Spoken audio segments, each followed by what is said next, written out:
Gas চেম্বারে পরিণত হয়েছে রাজধানী দিল্লি, বন্ধ প্রায় 2000 স্কুল। গাছে জল দেওয়া থেকে ভ্যাকুয়াম ক্লিনার দিয়ে ধুলো পরিষ্কার, কিছুতেই সামাল দেওয়া যাচ্ছে না পরিস্থিতি। আঙুল তোলা হয়েছে পার্শ্ববর্তী রাজ্যগুলিতে মাঠের ফসলের অবশিষ্টাংশ পোড়ানোর দিকেও।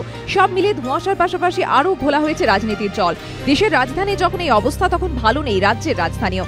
Centre for Science and Environment সম্প্রতি সমীক্ষা চালিয়েছিল দেশের কয়েকটি শহরে বায়ু দূষণের ওপর। সে রিপোর্টে বলা হয়েছে 2010 থেকে 13 সালের মধ্যে কলকাতার বাতাসে দূষণ বেড়েছে 61%। বাতাসে ক্ষতিকারক নাইট্রোজেন ডাই অক্সাইড বেড়েছে 2 গুণ, কার্বন ডাই অক্সাইড বেড়েছে 2.7 গুণ। পাশাপাশি রাজ্য দূষণ নিয়ন্ত্রণ পর্ষদের দেওয়া ছবিও উদ্বেগজনক। প্রতি ঘনমিটার বাতাসে পার্টিকুলেট ম্যাটার বা PM10 এর স্বাভাবিক মাত্রা 100 মাইক্রোগ্রাম। সেখানে সোমবার ভিক্টোরিয়া মেমোরিয়াল চত্বরের প্রতি ঘনমিটার বাতাসে PM10 ছিল 150.62 মাইক্রোগ্রাম। রবীন্দ্র ভারতী বিশ্ববিদ্যালয় চত্বরে ছিল 259.65 এবং ধর্মতলা চত্বরে ছিল 326.7 মাইক্রোগ্রাম।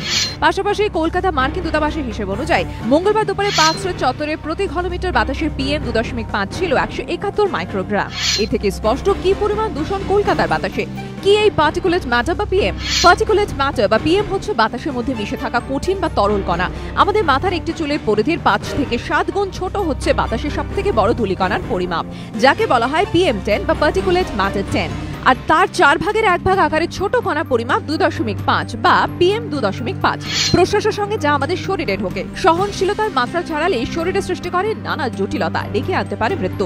যদিও রাজ্যে বায়ু দূষণের মাত্রা নিয়ে এখনই ততটা উদ্বিগ্ন হওয়ার কারণ নেই বলে মনে করেন পরিবেশ মন্ত্রী।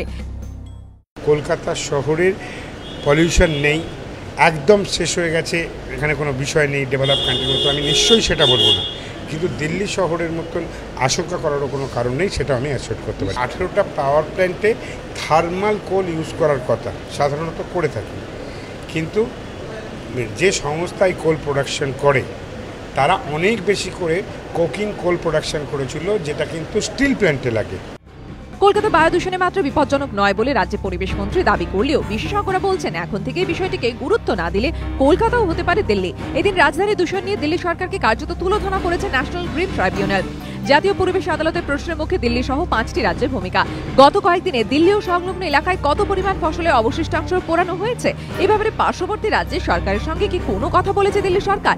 স্কুল বন্ধের নির্দেশিকা জারি করার আগে পড়ুয়ারা তাদের বাড়িতে কতটা সুরক্ষিত তা কি খতিয়ে দেখা হয়েছে, জানতে চেয়েছে জাতীয় পরিবেশ আদালত। অরিত্রিক ভট্টাচার্য ও অর্ণব মুখোপাধ্যায়ের রিপোর্ট, ABP আনন্দ, কলকাতা।